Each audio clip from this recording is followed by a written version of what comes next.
नमस्कार बच्चों, उम्मीद करता हूँ आप सभी स्वस्थ एवं सुरक्षित होंगे।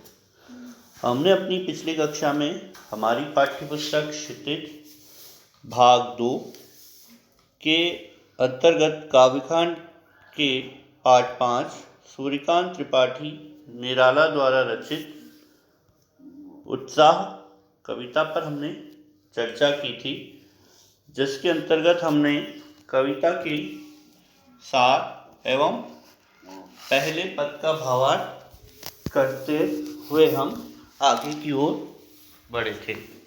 आज हम पुनः उत्साह कविता पर चर्चा करेंगे, जिसके अंतर्गत हम शेष बचे हुए भाग पर चर्चा करेंगे तथा पूरी कविता को पुनः दोहराएंगे। तो चलिए पहले हम शेष बचे हुए भाग पर चर्चा करते हैं।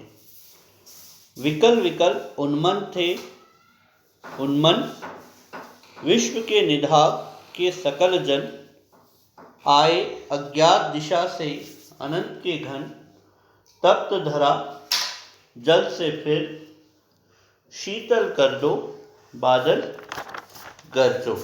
अब हम कठिन शब्दों पर चर्चा करते हैं। तो सकल का मतलब होता है सब, सारे। निधाग का मतलब होता है गर्मी। आभा चमक, वज्र कठोर भीषण, अट यानी सामना। आगे चलिए अब हम देखते हैं इस पंक्ति के भावार्थ को। तो कवि बादलों को क्रांति का प्रतीक मानते हुए यह कल्पना कर रहे हैं कि वह हमारे सोए हुए पुरुषार्थ को फिर से जगाकर हमें एक नया जीवन प्रदान करेगा, हमें जीने की नई आशा देगा। कवि इन पंक्तियों में कहते हैं कि भीषण गर्मी के कारण विकल विकल उन्मन थे, यानी बेचैन बेचैन थे लोगों के मन। कवि इन पंक्तियों में कहते हैं कि भीषण गर्मी के कारण दुनिया में सभी लोग तड़प रहे थे, परेशान हो रहे थे। तड़पती गर्मी से राहत पाने के लिए छांव व ठंडक की तलाश कर रहे थे। तभी किसी अज्ञात दिशा से घने बादल आकर पूरे आकाश को ढक लेते हैं, जिससे तपती हुई धरती तक नहीं पहुंच पाती। फिर बादल घनघोर वर्षा करके गर्मी से तड़पती धरती की प्यास बुझाकर उसे शीतल व शांत कर देते हैं। धरती के शीतल हो जाने पर सारे लोग भीषण गर्मी के प्रकोप से बच जाते हैं और उनका मन उत्साह से भर जाता है। तो इन पंक्तियों में कवि ये संदेश देना चाहते हैं कि जिस तरह धरती के सूख जाने के बाद भी बादलों के आने पर नए पौधे उगने लगते हैं, ठीक उसी तरह अगर आपके जीवन की कठिनाइयों के आगे हार ना माने और अपने पुरुषार्थ पर भरोसा रखकर कड़ी मेहनत करते हैं, तो आपका जीवन दोबारा से बगीचे की तरह फूल उठेगा।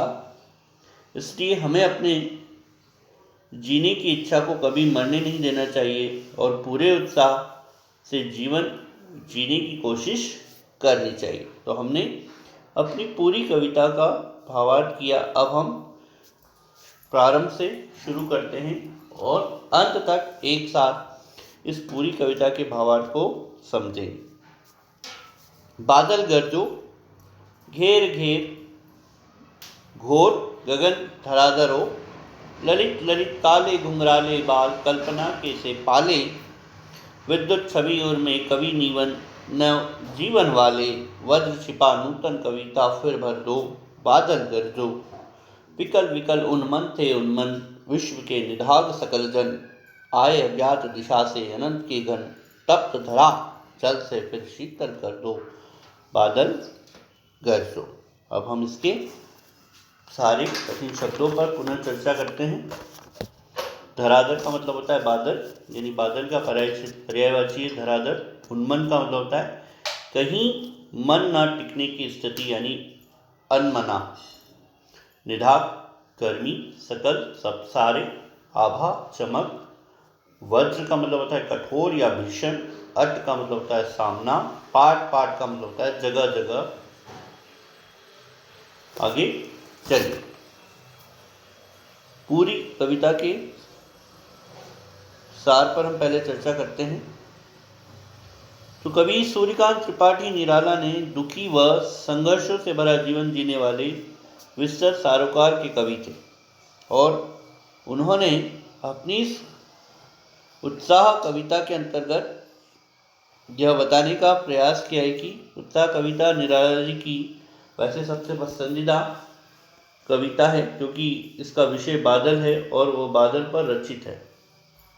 यह कविता बादल के रूप में आए दो अलग तरह के बदलावों को दर्शाती है।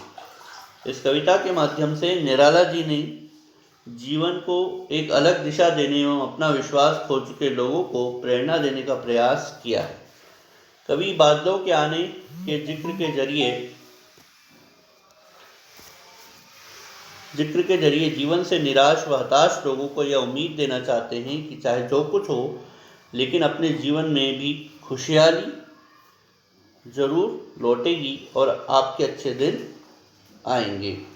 कविता में उन्होंने दूसरा अहम संदेश ये दिया है कि जिस तरह बादल बेजान पौधों में नई जान डाल देते हैं, वैसे ही मनुष्य को सारे दुखों को भूलकर अपने जीवन की नई शुरुआत करनी चाहिए। जिंदगी में हमेशा आगे बढ़ते रहना चाहिए। मुख्य रूप से निराला जी ने यह कविता अपने भीतर सोई हुई क्रांति को फिर से जगाने के लिए लिखी है। तो आज हमारी उत्साह कविता समाप्त होती है। अगली कक्षा में हम अट नहीं रही कविता पर चर्चा करेंगे। आप सभी से पुनः दोहराएं और हम अगली कक्षा में अट नहीं रही कविता पर चर्चा करेंगे। धन्यवाद। आपका दिन